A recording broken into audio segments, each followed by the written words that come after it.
Well, hello there, and welcome to day 5 of A Film a Day. Today, I have ventured into my first Coen Brothers of the series by watching the 2008 film Burn After Reading. It's finally happened. We've reached a film. I really was hoping it wouldn't happen this early, but we've reached a film that I'm not too fond of. I don't hate it, but I didn't find it an easy sit, but I did engage with the narrative.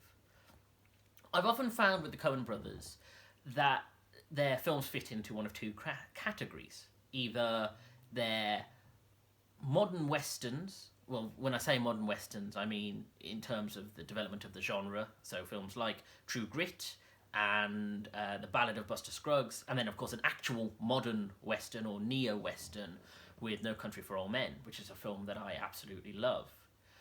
But then we have the other category, which is the absurdist satire, which really goes back to like the early Coen brothers, when you have things like The Big Lebowski, Fargo, and Burn After Reading, and even Hail Caesar, which was a film I reviewed back when it came out years ago.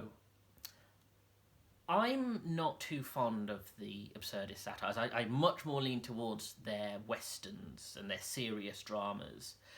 I'm intrigued by the idea of a critical examination of society through the most cruel and selfish natures of people, which is really what this film leans towards.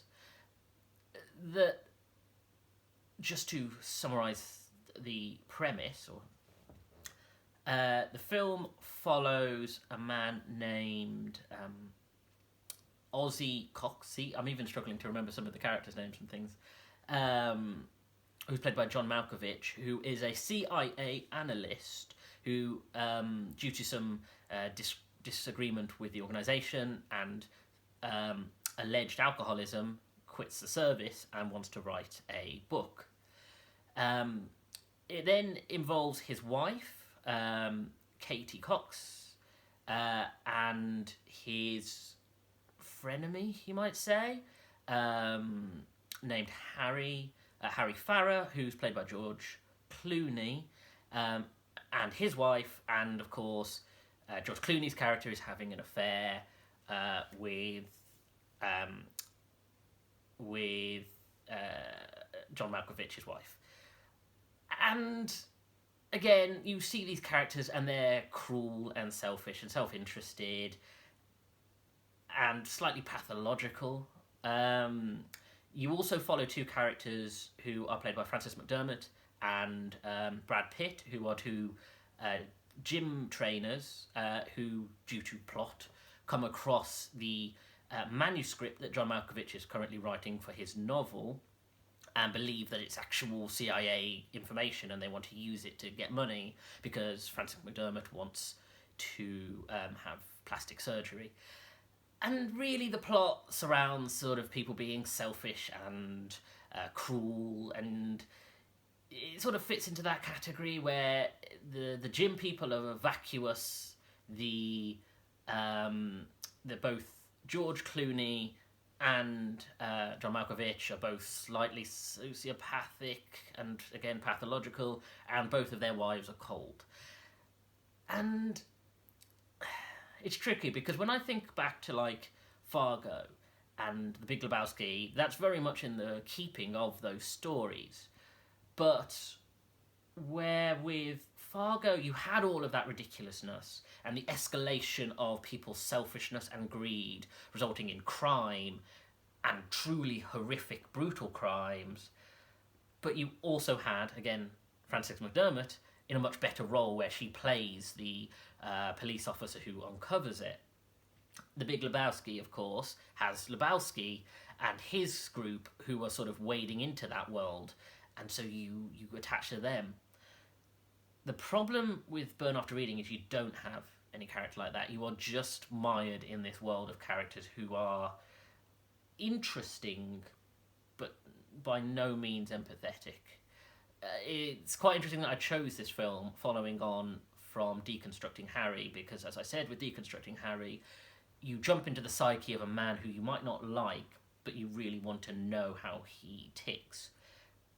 In this way, you jump into sort of a society of people who you don't like, but you are intrigued enough to see where this plot is going. And I definitely reached a point where I didn't know where the plot was going.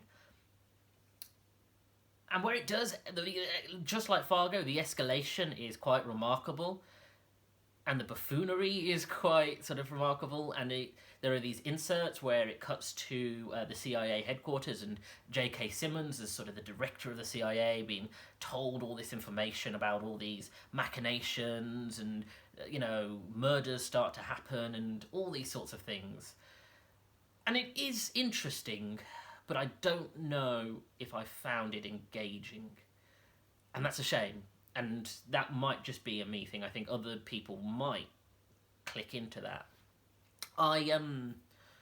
It's funny really, because I think there is this culture in America about looking at what you might call Christian murder mysteries, like the Poirots and the Marples, that are very much your standard house murder, and the difference that I think a lot of sort of American filmmakers and writers want to look at is taking those same structures, which are very formulaic and laid out in a way that people don't, people are almost pieces to solve the mystery.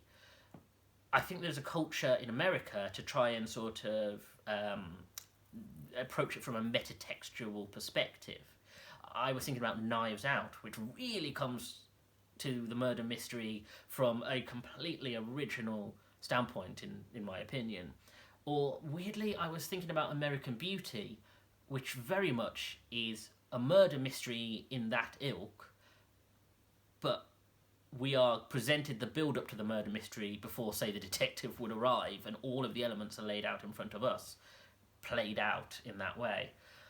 In this way, it's what I suppose Burnt Offering does do, is where you see these events that lead up to murders and betrayals and paranoia, is the fact that it's all kinds of comes around by happenstance and, again, buffoonery. It's people stumbling into events they don't fully know how to process or deal with, and acting accordingly in self-interest, and it leading to something akin to a kind of murder mystery.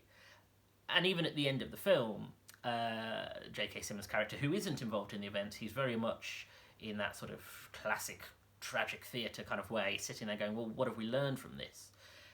And the narrative is really approaching it from is there anything to learn from this? Who's to say? I was intrigued by it. I am glad I saw it, but I just don't think the narrative did it for me. Such is life. I'll move on to the next film, and hopefully I'll have a slightly different feel on it. But, again, thank you for joining me. I'll see you tomorrow.